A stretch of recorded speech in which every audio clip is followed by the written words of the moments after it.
Welcome to NieuwRechts, or for our English listeners, NieuwRecht. My name is Daniel de Liever, and today we're going to talk about the role of culture and business and education. And to discuss this topic, I'm glad today to talk to Kamran Gulamov. Thank you for being here today. Thank you. Thank you for inviting. Thank you for those that don't know you, you're the rector of Central Asia University and the CEO of AFKA Group, and we're going to talk more about what these things do in a moment.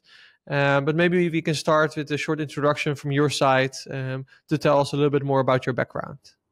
Okay, so I am Kamran. I'm married. I have 2 kids, and working in a large industrial enterprise as an executive board member.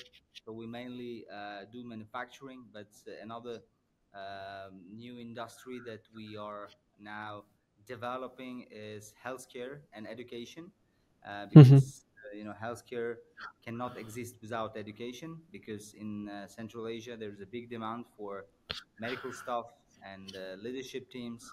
So we decided to open up this industry. But I personally have huge experience, 15 years experience in manufacturing. I'm certified. I have a master's degree from local financial and management institute, and I have a degree from London Business School on executive MBA. So yes, now working in Central Asian region to bring it to the new heights. Great. And maybe you can tell us a little bit about the AFKA Group. You already said maybe a few things, but so people have a clear view of what you guys actually do.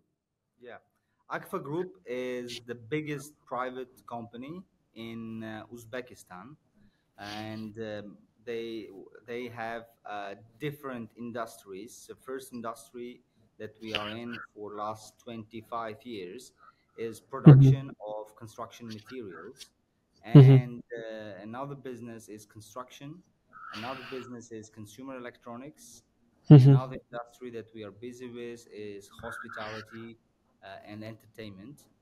The company has about 50,000 employees with annual turnover about $2 billion US, which is about 2% of Uzbekistan's GDP. That's quite a lot, yes. Yes, and as I said, the new industry that we are in now, healthcare and education. So we have existing university with 2,500 students, and we have existing hospital with 200 beds one and 150 beds another, with high standard. And this is one of the leading universities and hospitals in the Central Asia. I think that gives you, I would say, a bigger overview of things in Uzbekistan, because you have to operate on a bigger scale than most people are used to. And before we specifically talk about how business and education comes together, maybe because, of course, as you know, we are a Dutch media, and let's just say that Uzbekistan is not a country that people talk a lot about. Maybe you can also tell me a little bit about what do you think are some of the misconceptions that people have about Uzbekistan, some of the maybe wrong stereotypes, so people actually also have a little bit of a context in what kind of country we are talking about, what you're doing. So I would define Uzbekistan as Switzerland of Asia, because one of the misconceptions is mostly in the West that Uzbekistan is like under Russia or under still like with Soviet mentality, but which is not true. We have our own identity, we have our own history, and we are at the pathway of the Great Silk Road, which is one of the historical routes that was actually getting developed among centuries. And so we are now having another renaissance of restoring this. And second thing is, Uzbekistan is not mainly agricultural country as some people think of. It was like that during the Soviet Union, but now country has, in the big portions, moved to industrial economy, and agrarian is only 25%. And now we are having another move to service economy. Hmm. And so that's one. And last one is we are not closed country as many of Western people could think of. We are very open. Hmm.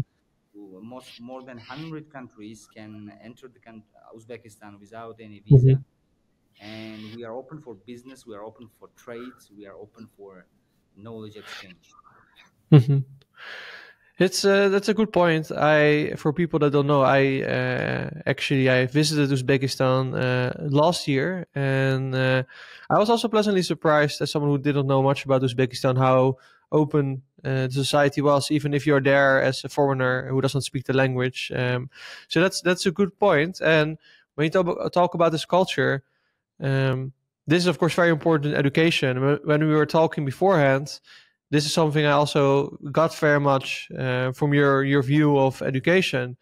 Because in the West, we kind of now have a problem with our identity in general, but it also, of course, also this plays a big role in education. So that's why I think this will be interesting for our Dutch readers and listeners, because it gives a kind of a perspective how you can combine modern education with strong identity and culture.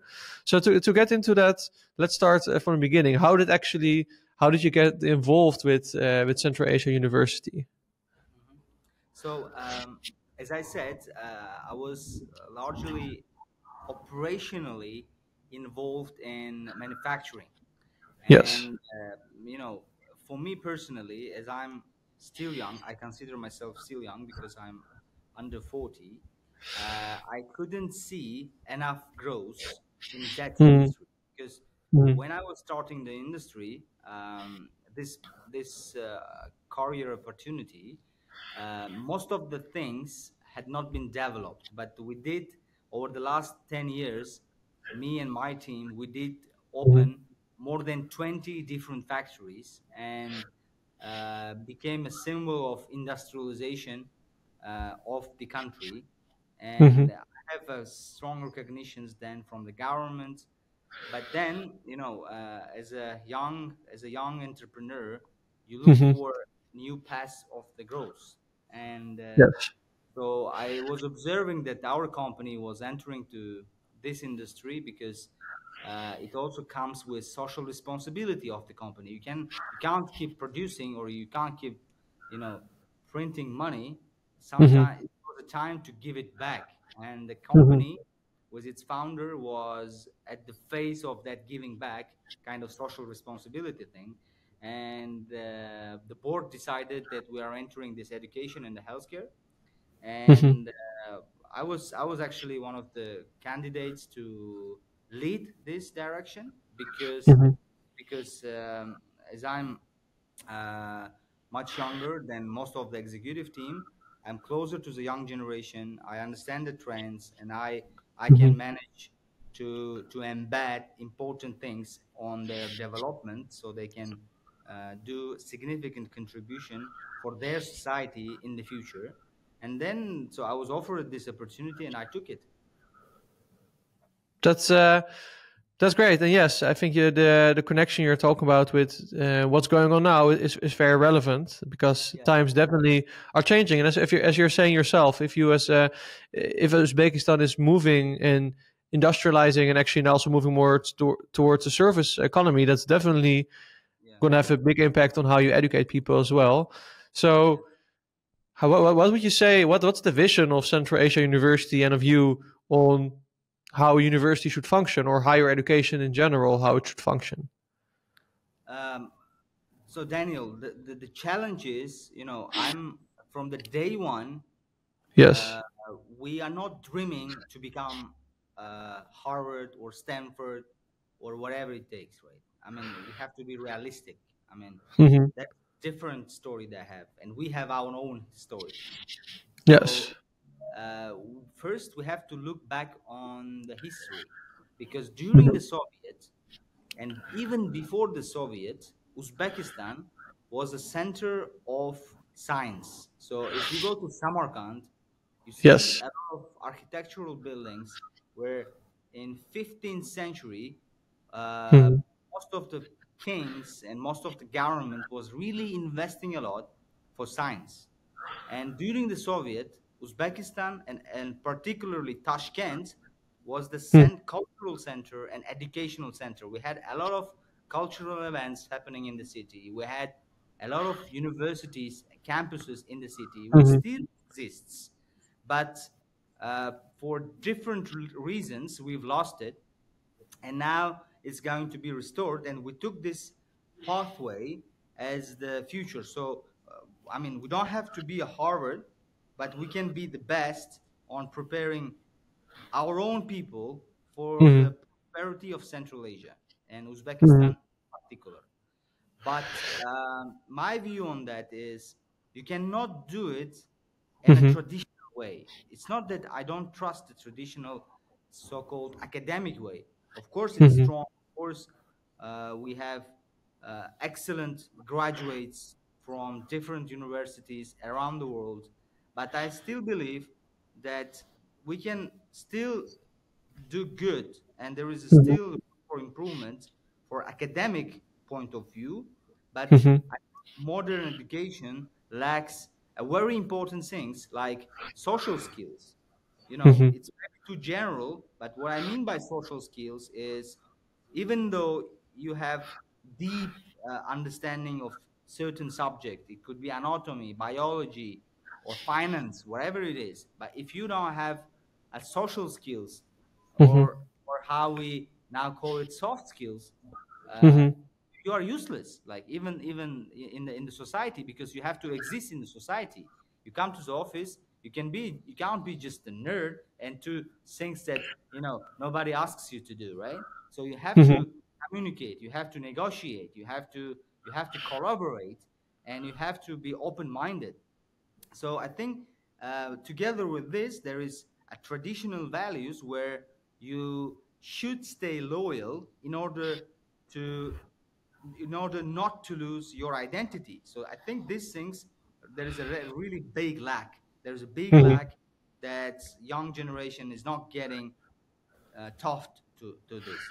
So, and in addition, on the academic point of view, it's always easy to bridge this knowledge with, Mm-hmm. you don't have, let's say, you don't have to discover the bicycle, right? So you can bring the best minds from Mm-hmm. Harvard, from Stanford, from MIT, and train your students. You can pay for this, and Mm-hmm. you can train. But at the same time, you can actually teach them for more important things, especially look on the AI, how AI is evolving. I mean, Mm-hmm. we will, which I believe will take over most of the jobs. And Mm-hmm. if you are not staying and emphasizing your human being skills, which AI won't have, you're gonna lose. So my aim is to prepare these people for the future. So basically, Mm-hmm. I'm not selling or I'm not offering diploma. I'm offering future. This is the future. Like, you have to get ready for the future. This is very general vision. I think there are a lot to. Thank you for that. I think there's a lot to unpack there. That's very interesting. To start with the first point that you said about social skills or life skills, I would even call it. Yeah. It's a very interesting point because I would say that classic education, when the first universities evolved, were specifically about creating a class of people that could govern, that could actually take care of others in society. So definitely they also would learn more than just a set of facts, right? They would also learn how to behave as people. So even though you say it's a new thing, I could even say you're restoring in that sense something that made the first universities in the world very popular, you could say, or very successful. So that's what I would say to that. I don't I've been to Samarkand and I saw the astronomy, the mathematics that Samarkand was famous for, and I think it's inspiring that you're trying to bring some of that back to Uzbekistan. So I would say, yes and no for the thing that your comment, because you know uh, if you ask me where is innovation here, if you Yes. are kind, so in a daily operations, you know Yes. what we have to do is, you you don't have to focus on innovations. I think Mm-hmm. the most important is to adapt existing Mm-hmm. experience. Like you have to be Mm-hmm. good at adapting it. But Mm-hmm. and the way how you adopt it, this is innovation, in my opinion. You know, Mm-hmm. I mean, for the surgery or for like medical advancement, there is a lot of knowledge in America, for example. But Yeah. how you can effectively adopt it on current daily operations. Mm-hmm. So if you look on the academic part, you know, in my opinion, in average, student spends about 25 to 45 hours a day, a week, sorry, in the classroom.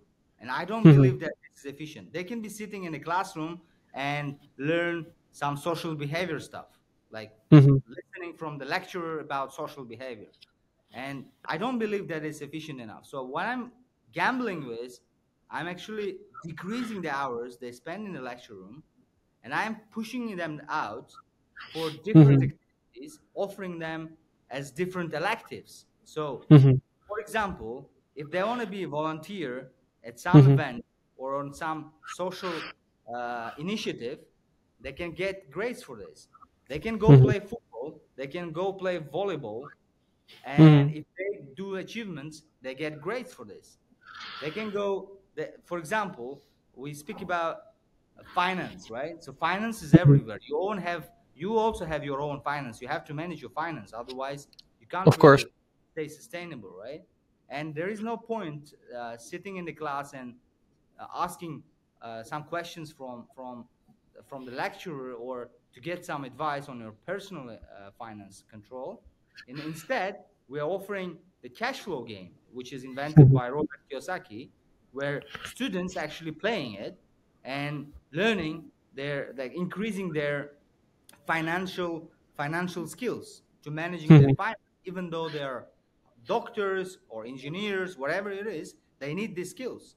So basically, if they win like 6 times in one semester, they're gonna A Mm-hmm. plus. Right? So Mm-hmm. Mm-hmm. this is how it's been reflected in the daily operations.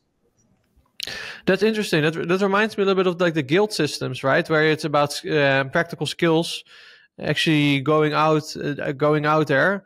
So that is interesting. I'm also curious because you said before that also like loyalty and identity are important.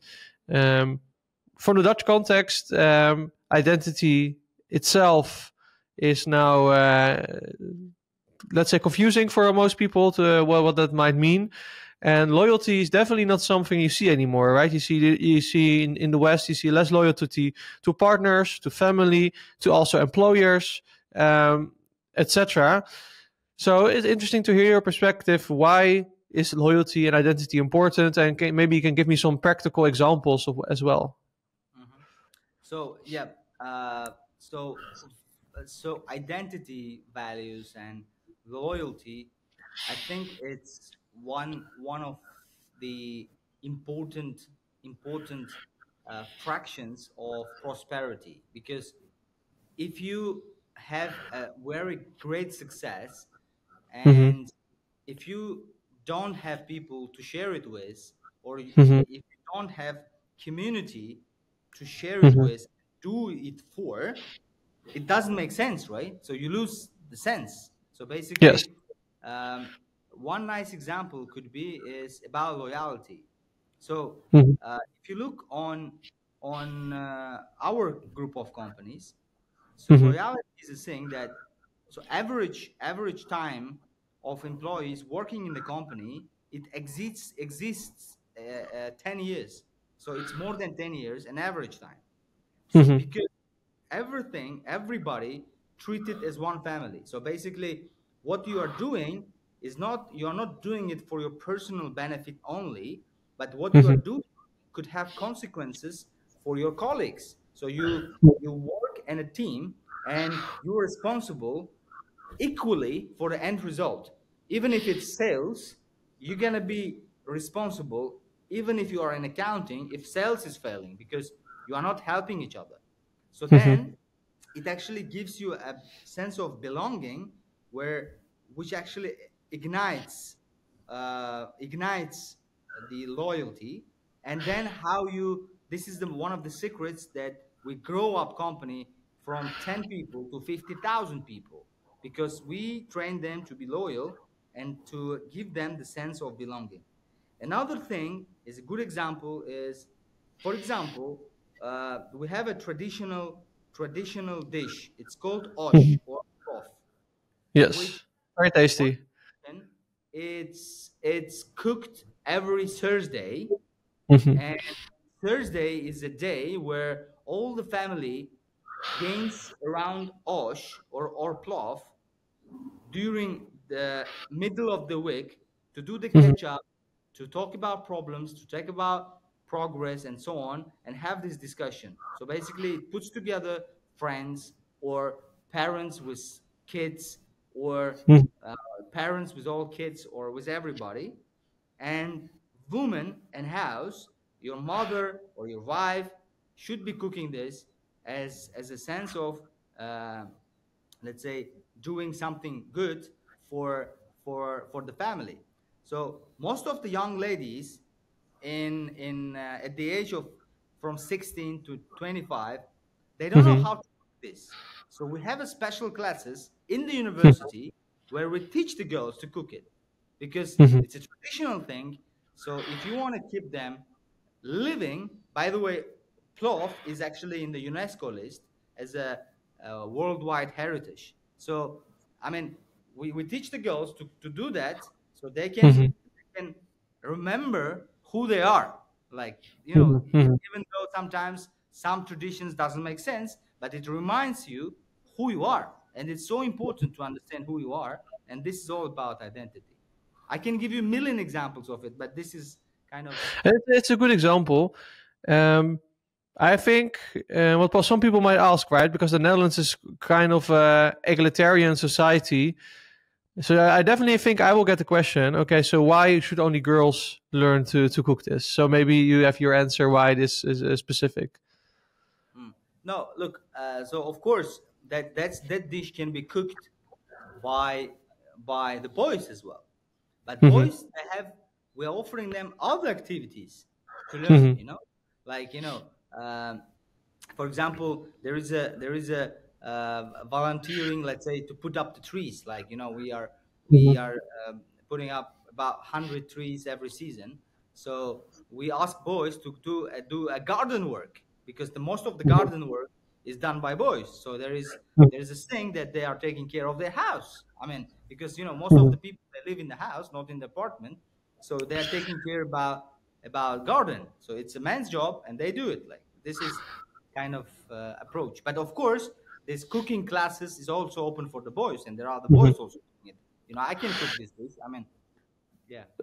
Fair enough. I just wanted to say. And next point, I think that you made it. I think is very interesting. You say, you assume that AI will take over most jobs. So what you said you were offering is some way to function in the future. I think, of course, there's a lot of skeptics, including myself. I would say of the impact of AI on society. But how can you prepare young people and university for, let's say, the AI world that will potentially probably live in a few years already, maybe, Mhm. when we don't even know exactly how this world will look like. How can you make sure that the young people that come to university, that they actually will be prepared for a new future? Mhm. Yeah, that's a very good question, Daniel. So first of all, I am very optimistic about AI future, and I believe on utopia outcome of it. And I think this is new moment of civilization, where this technology can lift us to the new level. I mean, all the human being. Uh, on your question, I would say on perspective of medicine. So, for example, radiology is one of the specialities which will not need it already in 10 years, because AI can already read 10-15% better all this imaging that done in hospitals. But um, other specialties, they still will need people. Why? Because of the compassion. AI can be good on diagnosis, analytics, Mhm. but it Mhm. cannot give you a compassion. It cannot. Mhm. If you are patient, you are talking to the dog. This is the important moment, and we are encouraging students more on, like, especially medical students, to be good at communication skills. So Mhm. basically, treating the patient in a way you can actually see in our campus, where there's a special room for students to train the conversation they are having with Mhm. the patient. So they have different challenges. They have to tell them some news, some good news, some bad news, Mhm. and they're training on that, right? So this is one of the examples as a part of the curricula where Mhm. they do. I mean, you can't get this thing from AI. Or I can speak about leadership, right? I mean, why AI will take most of the jobs? Because it's efficient. It's like, for the Mhm. entrepreneur, I will replace someone with AI because it's more efficient. Like, we Mhm. had 150 copywriters in the company like 5 years ago. Now Mhm. zero, because you don't need a Mhm. copywriter. But we need people, leaders who can think out of the box. AI still thinks in the box because it's a framework. There is a limits, but Mhm. the leaders, they think out of the box, and this is, you give different challenges, different tasks, different cases for them to train how to be creative. So Mhm. that's how I do see it. That's thank you for pointing it out. And when we're talking about this topic, you just talked about how university tries to combine, you could say, university with some traditional values. How do you think that this will be influenced when you have technology like AI, right? Because you're saying you believe that AI will create this kind of utopian next level society, when it's mostly the traditional people that are afraid that their families, their communities, their way of living will be changed, so that the traditional values will not have much of a place anymore in this new technological society. Um, Look, I think this is misconception because, Mhm. you know um, so once AI is there, all we have to take care about is, now we have to be flexible. We have to be open-minded for the new knowledge. We have to learn new things that AI can do. We can't really Mhm. answer what exactly is that, but if you train young generation to be open-minded in different Mhm. ways that you can do it, they can be better prepared.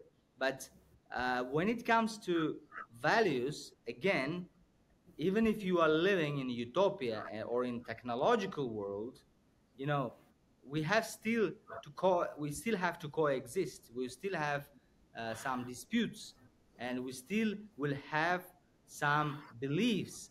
So remembering who you are will actually uh, be so important that AI will try to diminish maybe, but for us it's very important still, because I said about having sense, the sense Mhm. of life. Like, you have to be the reason that you are living for, right? And I think this Yes. identity gives you understanding. The values are giving you a sense of life. All right. Thank you for clearing that up in your perspective.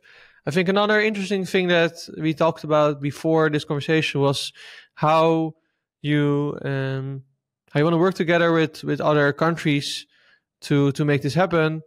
Of course, you said this is a new kind of university that might be replicated in Uzbekistan or other neighboring countries. But how do you work together with other countries, for example, in the West, like in America, etc., to to make this happen, to make this ecosystem happen?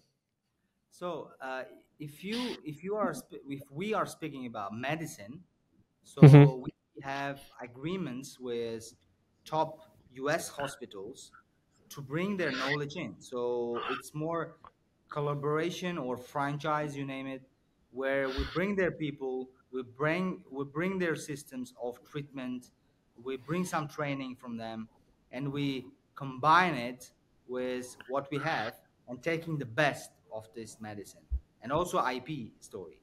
So on AI side, or like technological side, I believe also that American tech is very strong, and we have close ties with big tech companies where we Mm-hmm. work together, for example, to train the language models that they have, Mm-hmm. train language model to understand local language, training the model or AI model to analyze the healthcare data better than they can do remotely, because we know that this is what they need. So because if you look on Central Asia, it's more than 100 million population, and we have a Mm-hmm. lot of data where you can find out something interesting for the West, and we can find out something interesting for us from the Mm-hmm. West.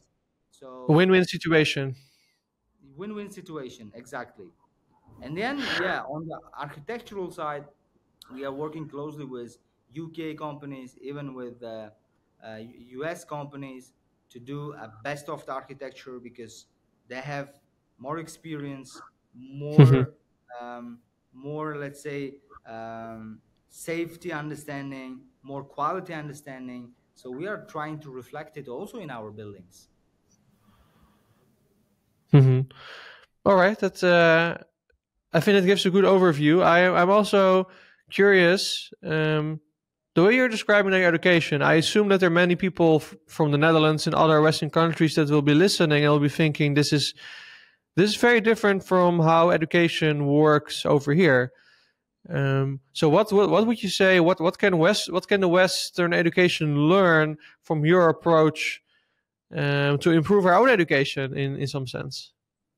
Yeah. So look, Daniel, you know, uh, we are people. We are in the East. We are humble, right? I mean, I won't say that there is something that you guys have to learn from us. I think it will be too arrogant for me to say that, but I think it will be good to look at common sense for most of the Hmm. universities in the West, because Hmm. I think at some point uh, they are dead wrong about things that they are putting up in place. You know, Such as? for example, they you have this competition where in the women competition there is a man participating Hmm. because he decided to turn into woman and Hmm. smash that girls, right? That's not fair. Hmm. It's not a common Hmm. sense. I mean, even though it's his choice to become a woman, but no, but physically you can't really allow it, right? I mean, Hmm. these things. Or if you look on, let's say, uh, you see this aging population, and Yes. we see that most of the people they afraid responsibility on having kids or having Hmm. families, and we see aging population. You don't see much Daniels in Europe, like most of them are very old, right? And Yes. this is I think that's a serious problem, because you guys have to give the birth. I mean, that's for sure, because it's how you keep your nation alive, and how you do Hmm. things. And because if you won't have a young people who will be in that best universities, who will be studying there after 20, 30 years, right? So this is a huge problem. Maybe Hmm. it's I'm speaking about common things that is everybody knows, but again, if you look deeper on your previous generation, I think you can have more deeper understanding where it was wrong to go. Hmm. I think that's a good point. I do think we lack some common sense, definitely over here in universities. Can you tell me also a little bit about what have been your biggest success stories as a university? So we are still young university. We are already 6 years old, and Hmm. I must say that again, I'm staying humble at this moment. We are doing a lot of work. We are doing a lot of efforts to make this place recognizable and to attract more talent, more young people, which will actually shape the future of Central Asia. And I think in general we are doing good because we are doing certain surveys and young people are willing to be a part of this story, which I couldn't say this a couple of years ago. And I think we had now good awareness, good approach, and good Mm-hmm. service. So most of the young people are willing to come here, and I think we are very successful with the naming of the university because Mm-hmm. it's immediately clear who we are. And what would you say as a last question I would have is what are the challenges that you're facing now? What are still the things you want to overcome and in the next couple of years? Yeah, so one of the main challenges is probably academicians, which is not really willing to be changed. I mean, Mm-hmm. to change their mindset, because the way that we are requiring and visioning the new way of education is not really acceptable from most of them, and we are doing really hard work on training them and getting them out of biases that they have. And the second Mm-hmm. challenge is the young generation, which is getting attracted by social media, which is, I Mm-hmm. think, really having a bad influence to their judgment of the world. And this is the points that you have to give the alternatives. And the last one, I would say, I would say the geopolitical landscape that is happening around us is not really helping, I must say, in terms of to setting up the bridges with the West, with the East, or Mm-hmm. whatever country is it. So you always have to be careful with it. So that's my. Yes, on the last point, I can also imagine that when you're in some ways, when you want to work together with both the East and the West, definitely with rising tensions, that can definitely be difficult, especially when you cannot control the whole geopolitical situation, right? As a company or a university. Yes. I um, I do think you gave a very good insight into how you approach. I really want to thank you and thank your time for talking about this. And let's say that people want to follow you, follow the company, or follow your university. Well, how can they do that in the best way? So I'm in LinkedIn as Kamran Gulamov. I'm in Instagram as Kamran Gulamov. So and then we have all the company websites and all these things. You know, in LinkedIn it's easier probably because there is a oh, I do it the blogging there in English. So Mhm. I invite everybody to join. Thank you very much, and thank you for this very interesting interview. Thank you, Daniel. Thank you very much. My pleasure. Have a And nice day. of course, same to you. And of course, also thank you to all our listeners and readers. If you want to make these kind of conversations possible, please consider subscribing at NieuwRechts.nl and see you in the next one. Thank you.